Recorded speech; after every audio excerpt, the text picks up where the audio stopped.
What is the cost of ACL surgery? ये ना बहुत ही कंफ्यूजिंग सब्जेक्ट है और बहुत लोग इसके अंदर वरीड हो जाते हैं कि कोई हॉस्पिटल हमें 60,000 बोल रहा है, कोई 2 लाख बोल रहा है। इतना डिफरेंस क्यों है कॉस्ट के अंदर? तो मैं इस वीडियो में समझाता हूँ कि व्हाट आर द फैक्टर्स जो हमारे ACL सर्जरी के प्राइस को डिक्टेट करता है। तो मोटा मोटी हमारे 3 फैक्टर्स होते हैं जो हमारे प्राइस को डिक्टेट करते हैं। फर्स्ट, कौन से हॉस्पिटल में आपका ऑपरेशन हो रहा है। सेकेंड, कौन सी टेक्निक से आपका ऑपरेशन हो रहा है। और थर्ड, कौन से स्क्रू या कौन से इम्प्लांट लगाए जा रहे हैं। पहली बात, हॉस्पिटल प्राइस। दोस्तों, जैसे ही हमारा सेटअप छोटा हो जाता है, छोटे नर्सिंग होम, छोटे हॉस्पिटल्स, वहाँ पे ओटी का जो एनवायरनमेंट होता है, उसकी जो स्टेरिलिटी होती है, कई बार एक बड़े हॉस्पिटल में जैसी नहीं होती। वो इसलिए क्योंकि उनके अंदर जो फिल्टर्स या जो टेक्निक्स यूज होती है स्टेरिलिटी लाने के लिए, वो थोड़ी आउटडेटेड भी होती है कई बार। बिकॉज वो आउटडेटेड होती है तो सस्ती होती है। हम जब बड़े हॉस्पिटल में इसका ऑपरेशन कराते हैं तो जो टेक्नोलॉजी आपकी स्टेरिलिटी के लिए, ओटी एनवायरनमेंट को क्रिएट करने के लिए जो टेक्नोलॉजी लगती है, सबसे एडवांस्ड होती है, तो that is a bit expensive. But उसका फायदा ये होता है कि आपके जो इन्फेक्शन के रेट्स आफ्टर सर्जरी नहीं के बराबर हो जाते हैं अगर हम बड़े सेटअप्स में करते हैं। नंबर 2, कौन सी टेक्निक के अंदर ये सर्जरी हुई।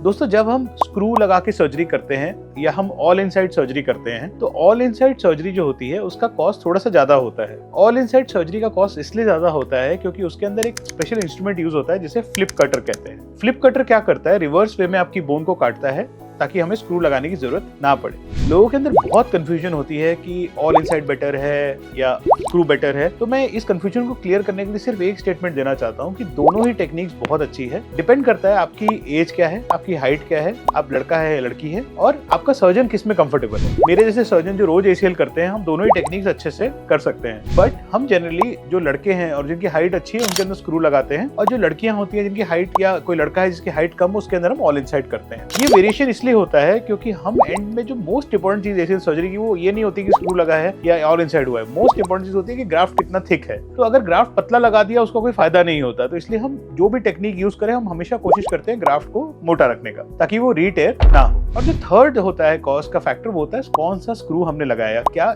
इंस्ट्रूमेंट लगाया, क्या इम्प्लांट लगाया। दोस्तों, लाइक किसी भी चीज के अंदर हम देखें, कोई भी चीज हम खरीदते हैं तो वो 2 तरह की होती है। एक होती है जो एक्चुअल ब्रांडेड बढ़िया चीज होती है, और दूसरी जो उसकी कॉपी होती है। वैसे ही जो ACL के इम्प्लांट्स होते हैं, उसके जो एक्चुअल मल्टीनेशनल कंपनीज जो बनाती है, वैसे ही उसके इंडियन कॉपीज बहुत सारे आते हैं। मैं ये नहीं कहना चाहता कि वो इंडियन वाले बहुत खराब होते हैं, बट जो एक्चुअल जिन्होंने पहले उन्होंने बनाना स्टार्ट किया, मल्टीनेशनल कंपनीज के जो स्क्रूज होते हैं वो बहुत बेटर होते हैं, अच्छा डिसॉल्वेबल पावर होता है, और उनके पीछे बहुत साल्स की स्टडीज है।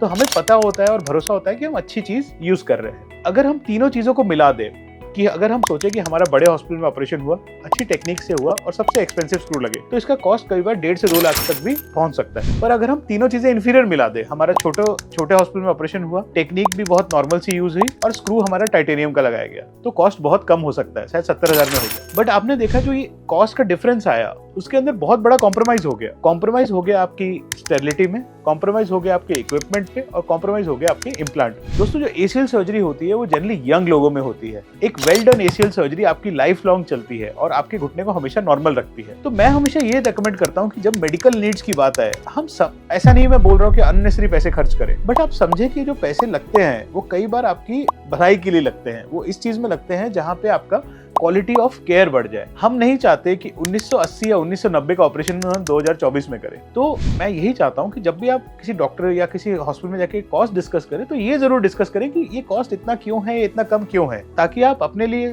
स्मार्ट एजुकेटेड डिसीजंस ले पाए और उसके साथ में अपने आप को बेस्ट केयर दिलवा पाए। Thank you very much.